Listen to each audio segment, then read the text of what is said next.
papier protocolaire observé. Je suis Mathias Kutunga Osibadjo.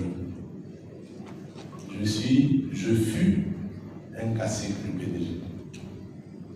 Parce que je fus membre du comité permanent du bureau politique du PDG. Je fus directeur de cabinet du président de la République du régime sortant. Je fus ministre du gouvernement et même ministre de la Défense en 2016. Je fus député du PDG, vice-président de la commission de loi à l'Assemblée nationale. Et je suis aujourd'hui président fondateur du parti Regard. Avec mes amis du parti, je suis très heureux de vous retrouver aujourd'hui à l'occasion de cette conférence de presse qui va marquer la rentrée politique de notre parti Regard. Chacun le sait déjà, dès le 30 août 2023 est né le parti Regard. Son projet politique qui peut se résumer en sa dénomination et de jeter désormais un nouveau regard sur la chose publique.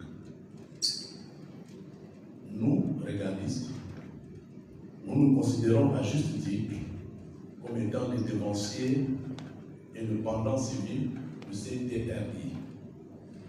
En effet, alors même que la quasi-totalité de la classe politique, après une concertation nationale, s'engageait dans les élections générales, annonçant une victoire du PDG en août 2023, nous déjà, nous attirions l'attention sur les dangers et sur les dérapages perceptibles à ce moment-là, qui pouvaient et qui présageaient des perturbations. Oui, mes chers compatriotes, quoique hiérarque du PDG à l'époque, nous fustigions déjà des décisions juridiques et politiques scélérates qui encadraient un processus électoral manifestement plombé. Joignant là à la parole, nous avons pris notre courage. En ce moment-là, nous avons pris notre courage pour dénoncer cette révision constitutionnelle qui ramenait le scrutin à un tour et qui bloquait la volonté populaire de limiter les mandats électoraux.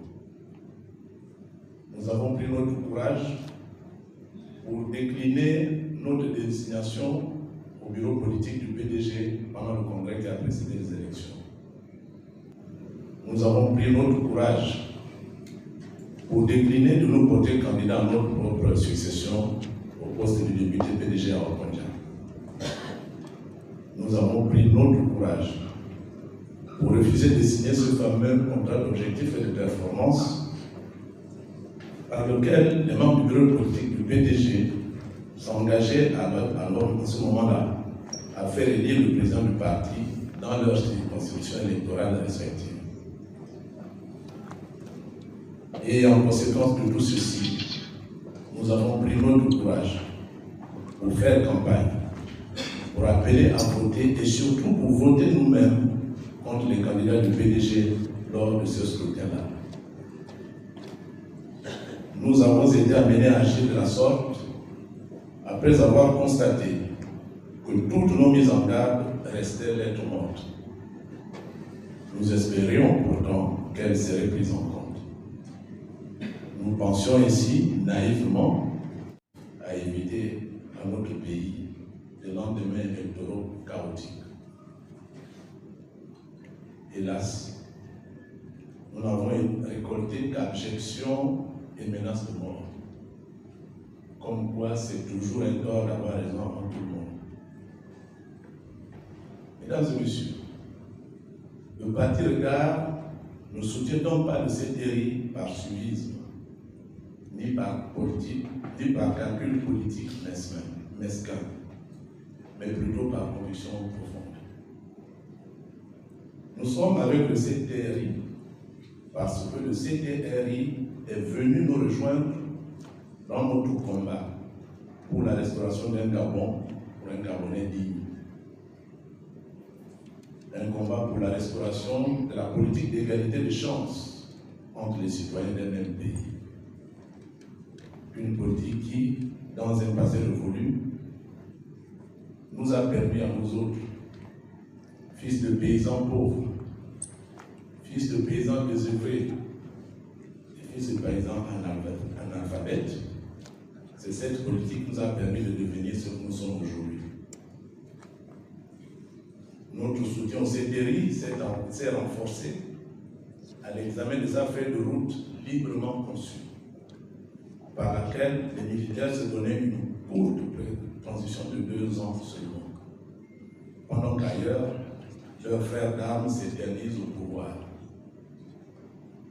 L'adoption le 6 novembre prochain d'une nouvelle constitution marquera la fin de cette transition.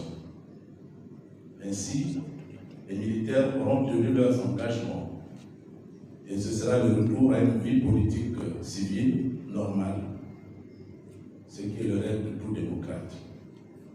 Nous y sommes presque. Mes chers compatriotes, Regard est un parti politique. Et le rôle de tout parti politique est de tenter d'influencer le pouvoir en place, soit en le soutenant, soit en s'y opposant.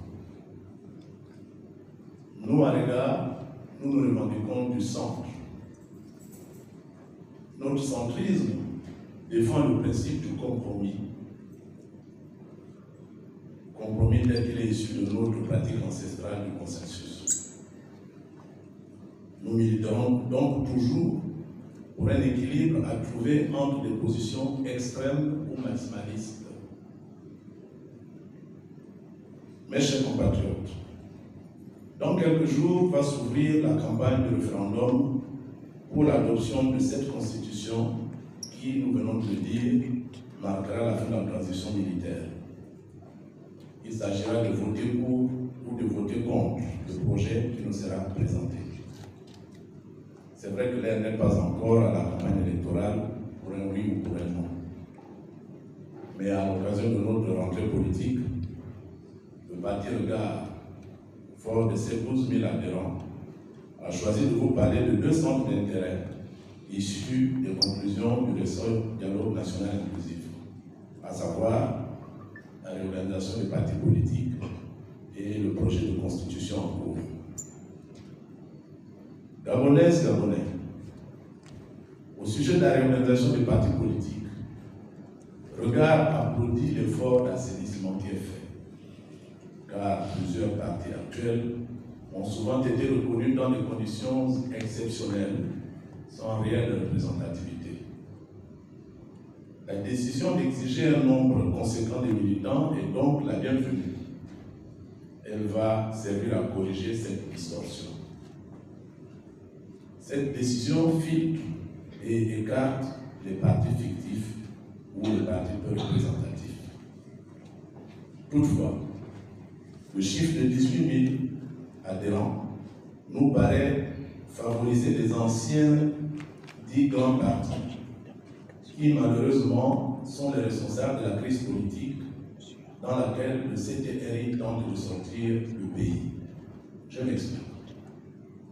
En refusant d'assumer leurs responsabilités ou en acceptant de promouvoir des réformes scélérates, le système politique d'avant le 30 août 2023 s'est rendu, à nos yeux, à nous les regardistes, coupable de forfaiture.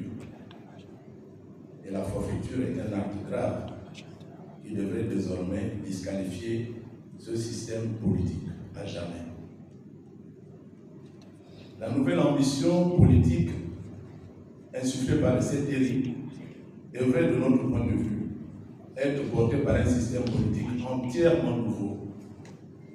Les partis anciens ayant tous, mais vraiment tous, à un moment ou à un autre, participé à la démolition politique ou à la gabegie financière. C'est pour cela que Regard se montre favorable à un certain droit d'inventaire sur la période allant de 1968 à nos jours. Nous proposons que le nouveau quota soit fixé à environ 12 000 adhérents pour permettre l'éclosion d'un nouveau système politique à même d'accompagner cette ambition qui sera exprimée à travers la future Constitution. Mes chers compatriotes, pour ce qui est du projet de la nouvelle Constitution, notre position, à nos regards, elle se situera entre l'idéal et la nécessité. Notre parti ne soutient ni les partisans d'un non rigide, ni les adeptes d'un oui démagogique. Notre parti opte pour un oui de raison. Et d'ailleurs, les grandes discussions sur la Constitution nous inspirent deux questions. Une question aux partisans du non rigide et une question aux adeptes du oui démagogique. Mais adressons-nous d'abord aux partisans du non rigide. Une grande partie de la classe politique appelle à voter non, avec force d'argument à l'appui. J'avoue que les questions juridiques ne sont pas de ma spécialité. J'avoue aussi que je suis au mieux un naïf politique, sinon un inculte. C'est pour tout cela que nous aimerions comprendre. Nous aimerions comprendre. Nous sommes actuellement sous un régime militaire d'exception depuis le 30 août 2023. Ce régime a adopté une charte. Et cette charte ne prévoit pas la possibilité pour le peuple de convoquer une constituante. Alors, si au lendemain du 16 novembre, le non l'emporte, il n'y aura donc pas de constitution. Mais que va-t-il se passer? Quel sera le plan B? Je vous ai dit que je suis naïf, mais je refuse de croire que les démocrates pour la perpétuation du régime militaire. Et une autre question me vient à l'endroit des partisans du oui démagogique.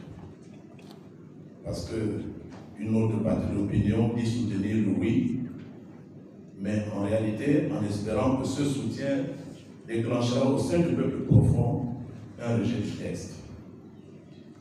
Pourquoi se précipiter de rendre son soutien public quand on sait que cela peut avoir des effets pervers?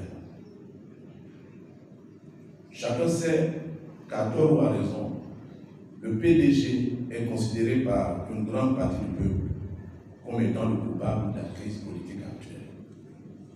Oui, au PDG, on a tous péché. Certains ont péché par action, mais beaucoup ont péché par omission. Ce parti disposait d'une majorité écrasante au Parlement sous le régime déchu.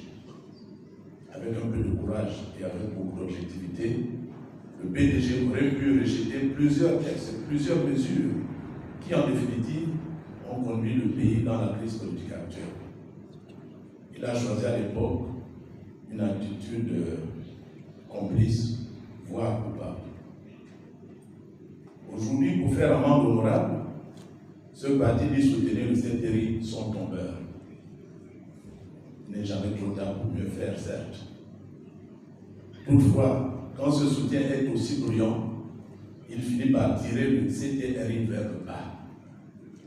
Il devrait donc être exprimé de manière raisonnable afin d'éviter ces effets pervers néfastes. Mesdames et messieurs, notre position à nos regards, elle est simple, elle est claire, elle est nette. Pour nous, regarde, voter oui à ce référendum n'est pas une option, mais l'unique solution. Nous le savons tous, la Constitution est un document juridique, technique et très complexe. Je me demande si tous les citoyens gabonais ont la capacité juridique ou simplement intellectuelle de lire la Constitution et de la comprendre. Je vous ai dit que je suis naïf, mais je me pose cette question naïve. Je me demande si le Gabon dispose de suffisamment de temps et surtout de suffisamment d'infrastructures pour permettre à ceux qui auront lu et compris le projet de sillonner le pays entier pour l'expliquer à tous les autres Gabonais. Est-ce que nous disposons du temps, des routes et des autres infrastructures pour ce travail? Je vous ai dit que je suis un naïf, j'aimerais comprendre. Et puis, je me suis demandé, ce n'est pas la première fois que nous sommes gérés par une constitution, au minimum depuis 1960, on dit même qu'elle a été adoptée en 52. Nous avons été régis par une série de constitutions. Mais combien de citoyens gabonais ont par le passé lu les différentes constitutions précédentes qui nous ont régis jusqu'à ce jour? Combien de Gabonais? Je suis un naïf, mais je voudrais savoir. Et j'avoue que nous, à l'égard, on n'a eu aucune réponse à cette solution. Aussi, nous recommandons de voter oui. Nous recommandons de voter oui, au minimum, pour nous permettre de renouer avec la vie politique civile. Parce qu'un vote négatif aurait pour effet de prolonger le régime militaire. Est-ce que c'est ce que nous souhaitons? Seule l'adoption de la Constitution permettra ce retour à la vie démocratique que tout démocrate devrait souhaiter.